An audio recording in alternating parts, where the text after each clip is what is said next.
Welcome to the Crazy Top 8 channel. Today's video is 8 incredible coincidences in history. So without further ado, let's get right into the video and be sure to like and subscribe for daily videos. Poe the Cannibal. In 1838, Edgar Allan Poe composed and distributed the narrative of Arthur Gordon Pym of Nantucket. It wasn't one of his better-known works, and even the essayist himself later excused it as a senseless book. Basically, it recounts the tale of the eponymous character after he turns into a stowaway on a boat called the Grampus. At a certain point, the boat wrecks during a tempest and just 4 men endure and are washed aground, with no nourishment at all.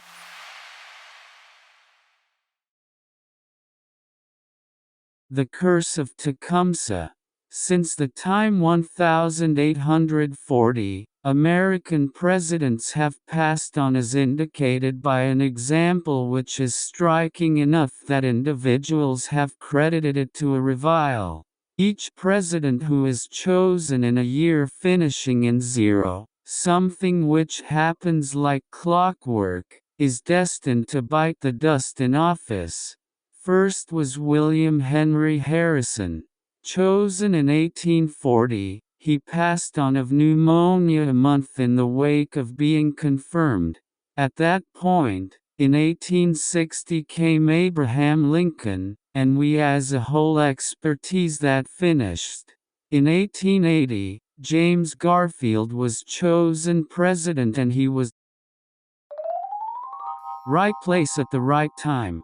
Joseph Figlock turned into a legend of Detroit because of an odd arrangement of occasions that occurred through the span of a year. One morning in 1937, Figlock was at his particular employment as a road sweeper when he was struck by something that arrived on his head and shoulders. That something was an infant young lady who dropped out a 4-story window. Since Figlock cushioned her fall, the newborn child endured her drop. That something else would have most likely been lethal. After a year, the road sweeper was back at his particular employment when he was, once more, hit by a falling item. Furthermore, you got it, it was another infant. This time, it was 2-year-old David Thomas, who additionally dropped out of his window on the 4th floor. This child sustained a few wounds at the same time, again, had gotten away from certain fate because of Joseph Figlock being in the correct spot, at the perfect time. Writer and a comet. The life of American essayist Mark Twain has been inflexibly connected to the death of Halley's Comet from start to finish. This celebrated comet visits us each 75 to 76 years. It will next be unmistakable in 2061, however, a vital appearance occurred in November 1835. Only 2 weeks after its perihelion, which means the purpose of its circle which is nearest to the Sun, Samuel Langhorne Clemens was conceived in Florida, Missouri. He would proceed to embrace the nom de plume Mark Twain and become America's most commended creator. For an amazing duration, Twain took a distinct fascination for science, and he was very much aware of his association with Halley's Comet. In the mid-20th century, the essayist was jumping on in years and realized that the end was close. Notwithstanding, he additionally realized that the comet was because of pass by Earth again soon, and he was persuaded that he would not pass on before that occurred. As he put it, presently there are these two untouchable oddities, they came in together, they should go out together. He was unable to have been all the more right. Imprint. Twain passed on April 21, 1910, only one day after Halley's Comet arrived at its perihelion. Church explosion.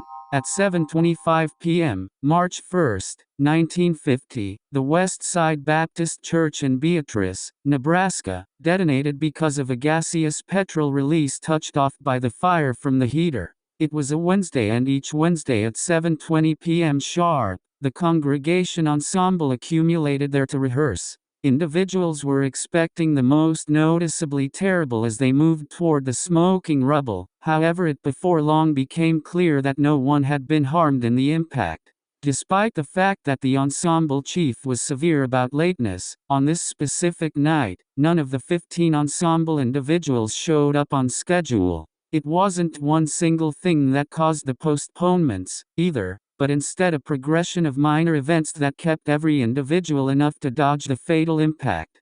The Reverend and his family, for instance, were late in light of the fact that his better half needed to press a dress at last. Two sisters both experienced vehicle difficulty. Two secondary school young ladies needed to get done with tuning into a radio program, while another understudy was battling with her geometry schoolwork. The musician nodded off after supper. A man was late in light of the fact that he needed to wrap up a letter he continued putting off, while one lady was basically feeling languid in light of the fact that it was cold outside and her house was warm and comfortable. Thus went the various reasons. Obviously, given the idea of the conditions, a few people thought of it as awesome intercession.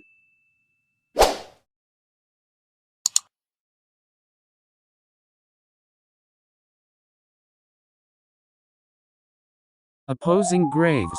Simply outside the Belgian town of Mons sits the Saint Symphrine military cemetery, which fills in as the last resting place for more than 500 fighters who kicked the bucket in the First World War. A large number of these men died in the Battle of Mons, which occurred on August 23, 1914, and is viewed as the principal significant activity of the British armed force in the war. One of these men, in any case, kicked the bucket somewhat before. John Parr was a private who was conceived in London and lied about his age so he could enroll. He filled in as a surveillance cyclist and explored the territory in front of his contingent. In any case, he was gunned somewhere near Faux Chute and kicked the bucket on August 21, at just 17 years old. He is commonly viewed as the principal British serviceman slaughtered in real life during the First World War. His grave is at St. Symphrine, and inverse of it, only a couple of yards away, is the grave of Private George Ellison. He passed on years after the fact on November 11, 1918. This date is huge in light of the fact that it is, indeed, the day that Germany and the Allies marked a ceasefire, stopping the war. George Ellison was killed only an hour and a half before harmony was announced, consequently giving him the lamentable differentiation of being the last British officer killed in the war. These two graves face one another, in spite of the fact that this was done totally inadvertently, as no one knew about their first and last positions when they were covered. Miss Unsinkable. Violet Jessup was born in Argentina to Irish foreigners in 1887. At the point when she turned 21, she looked for some kind of employment as a boat attendant and, in 1911, made sure about a situation on board the RMS Olympic, the first of the Olympic Class sea liners worked by the White Star Line toward the beginning of the century. At that point, these were the biggest, most lavish ships on the planet. Jessup was most likely excited with her new position, be that as it may. Really soon, she may have re-evaluated her fortunes. In September 1911, Jessup was locally available the Olympic when it slammed into a warship called the HMS Hawk. The crash wasn't really awful and the sea liner figured out how to make it to port with no fatalities. This occurrence didn't discourage Jessup from proceeding with her vocation as an attendant. Despite the fact that she was content on board the Olympic, her companions convinced her that it would make for a significantly more energizing experience to work on board the White Star Line's new sea liner. All things considered, this vessel was declared to be resilient and its name was the Titanic. You definitely know how this went down. Only 4 days into its first venture, the Titanic hit an ice shelf and sank. Jessup endured the trial as she was dropped down into Raft 16, which was later gotten by the RMS Carpathia. She later reviewed that, as the vessel was being brought down, an official put a child in her lap. Afterward, on board the Carpathia, a lady jumped at her, grabbed the child and ran. Jessup constantly expected that was the mother, however she never observed both of them again.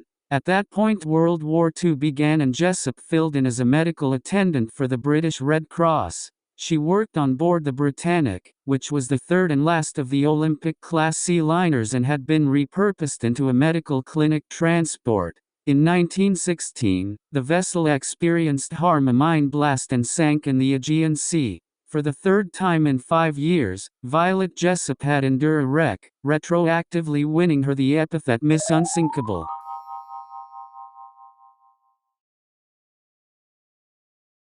king and his clone. Some state that we as a whole have a doppelganger someplace on the planet, an individual who isn't identified with us in any capacity yet they look simply like us. Lord Umberto I of Italy discovered his doppelganger in 1900 when he went to eat at a little cafe in Monza. He found that the owner looked precisely like him at the same time. More than that, they had been conceived around the same time. Now, you would think this was increasingly an instance of twins isolated during childbirth, yet the fortuitous events didn't stop there. The two men had hitched ladies named Margarita and had children named Vittorio. Also, the eatery proprietor had opened his foundation the day of King Umberto's crowning celebration. Stunned to his center by these disclosures, the Lord welcomed his doppelganger or tragically deceased twin to an occasion occurring the following day. Tragically, neither one of the ones made it. The following morning, the restaurateur was slaughtered under unexplained conditions. Only hours after the fact, when King Umberto got some answers concerning his end, he was killed by a revolutionary named Gaetano Bresci. Thanks for watching. Let us know which one of these was your favorite coincidence, as we would love your opinion.